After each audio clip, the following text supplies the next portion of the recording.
you, how is it physically possible for a male vampire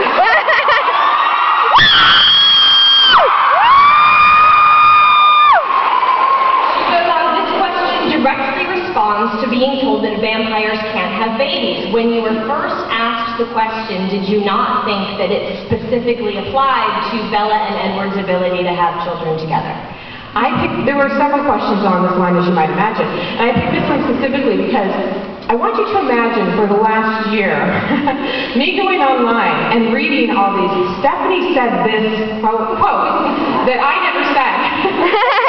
There was quite a bit of miscoding going on, and I was always very careful about how I answered this question because, of course, I knew Renesmee was on the way. But I didn't want to spoil that and take away some of the excitement of something new happening. So I tried to evade it as much as possible. When I did, I always focused on female vampires because, of course, you know, physiologically speaking, there's a lot of change that goes on when you're pregnant with a child that couldn't happen. So when I answered that question, that was really all I ever commented on. It is physically possible. I don't want to get into it too much. I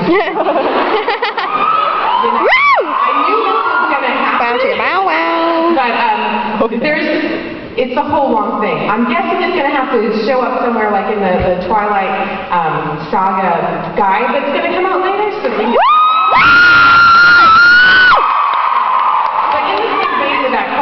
speaking of difficult questions, I actually pulled two that I wanted to read together, not specifically to answer, but just to show you what we're dealing with here. The first question, and I love the use of quotation marks. Stephenie, in Breaking Dawn, I was telling people more details of their first time. I was wondering...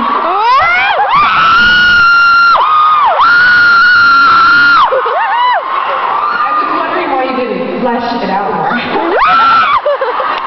The second question, why did Bella and Edward become so sex crazy in Breaking Dawn? Now I can let my sister read the series. It's a fine line to walk, and I wrote what I was comfortable with and what I wanted to see in the story. Obviously, you can't please everybody all the time, so I wrote what I wanted. But just so you know, yes, obviously I thought about that on both sides, and I tried to do what I felt like was truest to the story.